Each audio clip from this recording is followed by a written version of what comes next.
Antes de la década de los 60, los docentes tenían la expectativa de que la escuela debía centrarse en el estudiante, no en los maestros y sus exposiciones.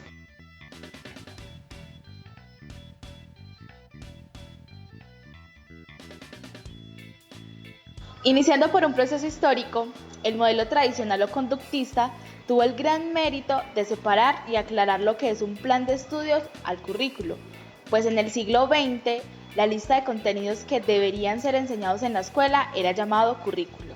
Tyler, Taft y Bloom hablan de que el currículo es mucho más que contenidos.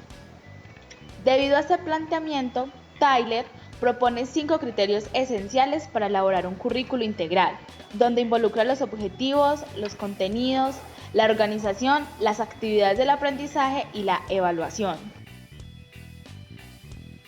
En la escuela activa se produce la primera revolución cognitiva que centra sus ideas en la investigación docente y parte que a través de la experiencia se logran los diversos aprendizajes.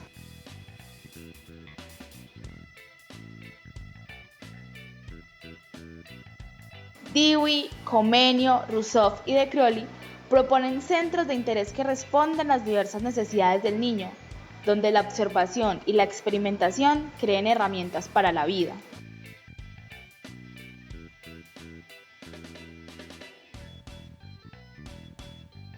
En el constructivismo se reivindica la necesidad de tener en cuenta el nivel de desarrollo particular de los estudiantes, pues según Piaget y Ausubel debemos conocer los conocimientos previos del niño al momento de llegar a clase.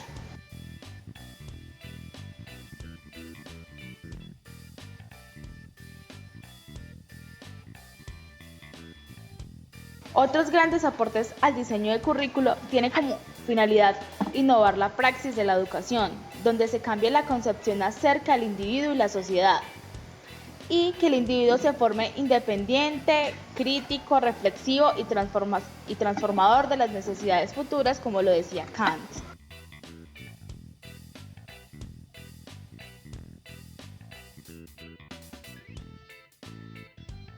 Freire nos habla de que a través de la educación podemos alcanzar la libertad, pero esa libertad se ve promovida a través de las lecturas críticas y nos permite evitar la alienación académica. De acuerdo con todo este proceso histórico, el autor nos da los tipos de contenidos que deberían estar involucrados en el currículo.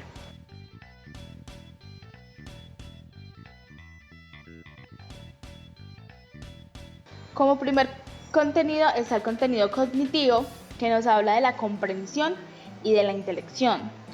El contenido valorativo, acerca de la ética, la convivencia y pues la valoración. Y el tercer contenido, que vendría a ser el práctico, nos habla de un quehacer, de la transferencia, la aplicabilidad y la transformación.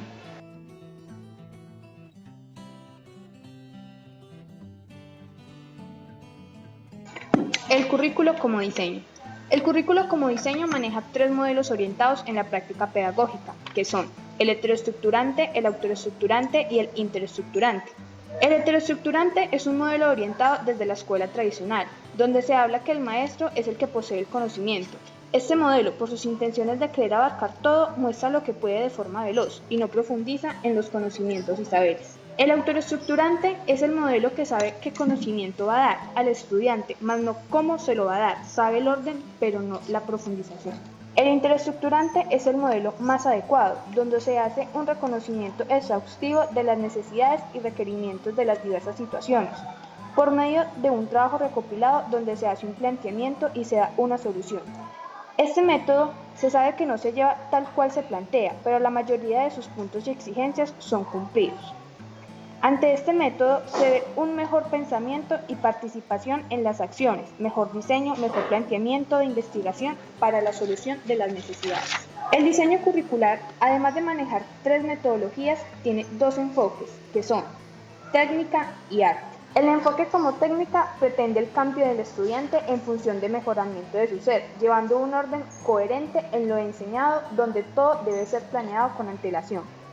Trabaja el marco teórico de la psicología de la conducta y es el primero en arrojar una propuesta integral para la elaboración del currículo.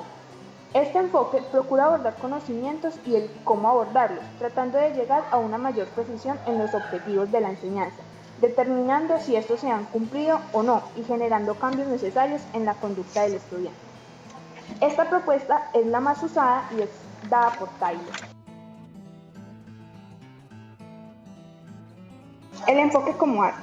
Este enfoque es un enfoque investigativo que trata de mostrar a los docentes cómo deben trabajar según su contexto, investigando y reflexionando, dando autonomía para mejorar de forma significativa. Este enfoque lleva un planteamiento del currículo desde la práctica. No lo deben hacer los que más tiempo llevan, sino los que están viviendo y pasando por los contextos constantemente. Como opinión, los objetivos no se deben de ver como lo que debe realizar el instructor, sino lo que debe lograr cambiar y superar el estudiante. Un currículo es una tentativa para comunicar los principios y los rasgos esenciales de un propósito educativo, de forma tal que permanezca abierto a la educación crítica y pueda ser trasladado efectivamente a la práctica. Al hablar de competencias, existen diversos conceptos: aprendizaje procedimental, saber hacer, capacidad, habilidad, entre otros. Retomando algunos autores que han contribuido a este concepto, tenemos a Chomsky, que nos habla de una competencia lingüística, característica humana distintiva por excelencia. Se divide en dos subsistemas, lo cognitivo y lo fonético. A diferencia, Piaget decía que la inteligencia precede el lenguaje. Competencias y habilidades, dos términos que no quieren decir lo mismo, ya que la competencia involucra la dimensión cognitiva, la valorativa y la práctica, y las habilidades son específicas y vinculan exclusivamente una sola dimensión. Tampoco se pueden ligar las competencias al trabajo. Esta concepción preocupó a los maestros, perjudicando su visión del desarrollo humano, desconociendo su dimensión afectiva y cognitiva. Las competencias deben ser la oportunidad para cambiar el sistema educativo, llevando a educadores y pedagogos a volver a pensar la educación y a repensar el currículo, logrando caracterizar las competencias desde la perspectiva del desarrollo humano y no del aprendizaje. Las competencias implican el saber hacer, saber sentir y saber pensar.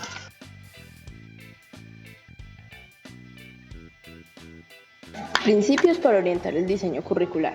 Aquí se busca orientar el diseño curricular por competencias, teniendo en cuenta que el concepto de competencias es que son aprendizajes que transforman las estructuras del estudiante.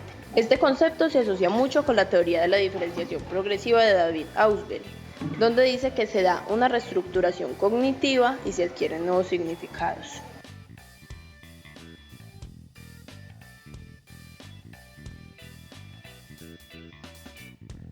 El primer principio es privilegiar el desarrollo frente al aprendizaje. Para esto, se tienen en cuenta los fines de la educación, que son definir el tipo de individuo que busca formar la sociedad. Esto está basado en el sistema educativo propuesto por Durkheim, donde dice que se debe imponer la forma de pensar y de actuar al individuo. Como un claro ejemplo de esto están los medios masivos de comunicación, donde muestran una información que ya ha sido interpretada por otra persona y que no da paso para las interpretaciones de los demás o de quienes reciben esta información. Como segundo principio está la integralidad, donde se hace una crítica a la aplicación, ya que no es una realidad de nuestro país, donde aspectos como la fragmentación del conocimiento por asignaturas y la no aplicación de la interdisciplinariedad evitan que se dé una integralidad en la educación. El tercer principio es la generalización, que tiene que ver con los contenidos de enseñanza. Y habla de cómo la educación actual transmite mucha información particular, sin tener en cuenta que para lograr un aprendizaje significativo es necesario ir de lo general a lo particular.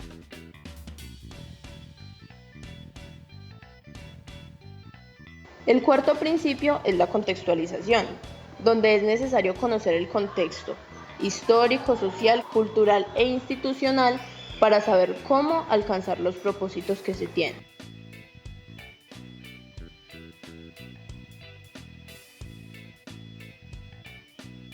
El quinto principio es la flexibilidad, que tiene que ver con los procesos de organización y asimilación del conocimiento para la construcción de aprendizaje significativo y simultáneamente el desarrollo de las dimensiones. El sexto principio es privilegiar la profundidad frente a la extensión. Este está muy relacionado con el tercer principio, que es la generalización, pero este busca enseñar contenidos pertinentes y profundizar en ellos, donde no solo se ha instruido lo particular.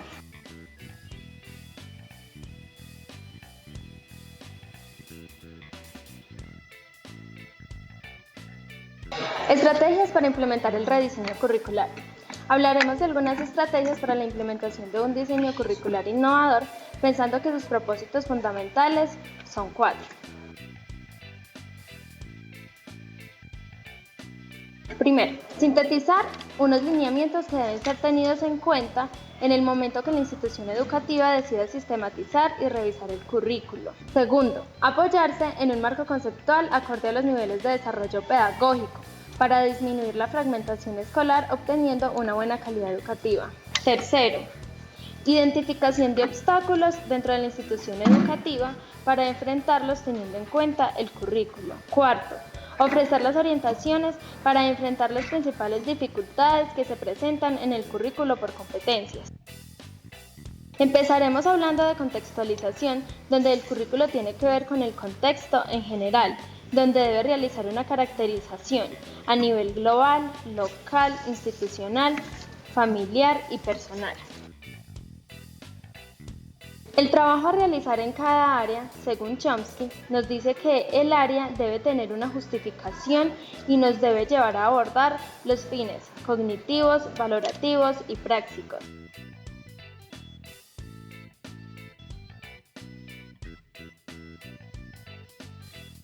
Principales dificultades del trabajo a realizar en cada área. En el momento de realizar el currículo se presentan dificultades y una de ellas es que no hay fines pertinentes, integrales y de calidad. Los docentes encargados de revisar el currículo deben tener claridad conceptual del área.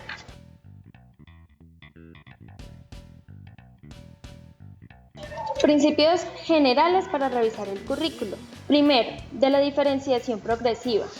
Hablan de un trabajo más general para llegar a lo más particular. Segundo, integralidad.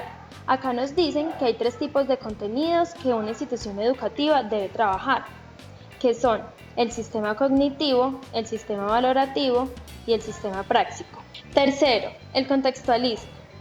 Nos dice que es el reconocimiento contextual de todo individuo y pensamiento para buscar la verdad de diferentes formas. Cuarto, diferenciación entre conceptos cotidianos y científicos. Privilegia la profundidad frente a la extensión. Al tener conceptos o contenidos complejos, se debe desarrollar conceptos, valores o operaciones para privilegiar el dominio y poder obtener una buena finalidad. Sexto, privilegia las competencias esenciales. Primero, la existencia de un área de pensamiento y creatividad. Y segundo, un área de lenguaje, lectura y escritura.